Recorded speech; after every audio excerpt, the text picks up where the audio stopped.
We're only 2 weekends into the 2025 F1 season, and there are already rumors swirling that Liam Lawson is about to be replaced by Red Bull Racing. Teammate Max Verstappen sits second in the standings, but Liam Lawson has failed to score a single point. After the Chinese Grand Prix, Christian Horner wouldn't say one way or the other whether they were going to be keeping Lawson, but if Lawson is replaced, who would replace him? There are 7 strong drivers on this list, so let's run through them. First up is Daniel Ricciardo. Yes, Ricciardo was dropped by Red Bull's junior team last year after the Singapore Grand Prix, but for that early part of the season, he was being considered as a potential replacement for Sergio Perez. But if I'm honest, right now, it doesn't really seem like the Aussie's in contention. He seems to have checked out of F1. Another potential name I've seen is Franco Colapinto, but again, another unlikely option. Colapinto is still too fresh to be considered a dependable hire, and he's linked to the Alpine junior team with a keen eye on Jack Doohan's seat. Our third option is Zhou Guanyu, who was a dependable force over at Sauber for the past few years. But since he hasn't exactly set the world alight, it's not really likely that Red Bull would opt for him, especially because it would probably undermine Red Bull's junior team. On a similar tier is Valtteri Bottas. The fan favorite Finn doesn't have a seat this year, and he's been really open about the fact that he would love to be back in F1 as soon as possible. But Bottas is a Mercedes reserve driver, and Mercedes and Red Bull aren't exactly friends. It would be a tough negotiation, and again, undermines the whole junior thing. Our next option isn't a junior, but he does have Red Bull credentials.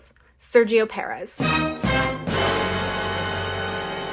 Maybe this sounds a little crazy, but Perez is still on Red Bull's payroll doing show runs, and the team liked him well enough last year to sign a 2-year contract extension. Perez could be an option. Now we've got our 2 most likely replacements, Isack, Hadjar, and Yuki Tsunoda, who are serving on the Racing Bulls team this year. Now, if Red Bull wants someone with experience, Hadjar is not the way to go. He's just fresher than Lawson. But Yuki Tsunoda, he's a Red Bull junior, he has experience. He's really grown as a competitor since he joined the sport in 2021. He's been remarkably resilient, being passed over for promotion multiple times, so it would be a smart temporary hire. Right now, Yuki Tsunoda makes the most sense. But will any of these drivers actually replace Liam Lawson? Only time will tell.